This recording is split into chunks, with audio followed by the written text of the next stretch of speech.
A lot of the time when we think about conserving wildlife, we tend to think about going out into the wilderness and that's the only place we can conserve, and sometimes it's a bit too hard and a bit too big.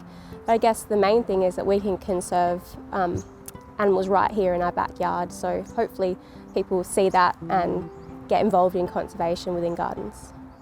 Tonight we're holding a workshop that's looking at the western ring-tailed possum and how we can go about conserving it with urban areas. So starting off with a presentation about what they do in urban areas and what sorts of things we can do in gardens to help their conservation, and then we're heading up to Mount Adelaide to do some spotlighting and get out there and have a look at them in the field in their natural environment. It's basically a very cute, fluffy marsupial that we have here in the southwest of Western Australia. It's tree dwelling, so it spends all of its time in the trees, mainly. It does come to the ground occasionally, but prefers trees. It's brown all over with generally a white sort of tummy area, and it's really distinctive with its white tipped tail, which is really hairless, so that's one of the most distinguishing features of the western ring-tailed possum.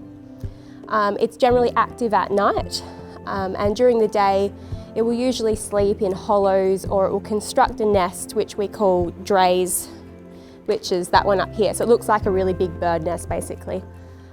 Well, the main reason is since European settlement, it's undergone a retraction in its range by 90%. So it's only ever been found in the southwest of Western Australia, so that's worldwide. It's only found right here, so that green dashed line is where it used to be found.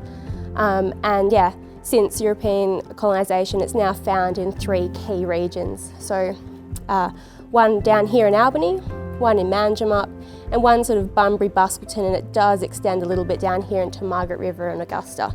So that's really the 3 key whole populations left of this species. What's caused this retraction in its range?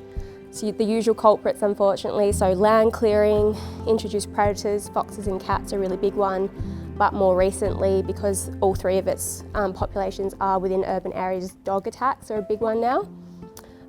Climate change, it's really vulnerable to heat stress and water loss, so it gets all of its water content from leaves. It doesn't go and drink from ponds generally. So as the climate dries, all of the leaves will also dry out, the nutrition drops, and they can't get the water that they need. So yes, climate change is a really big one for this guy.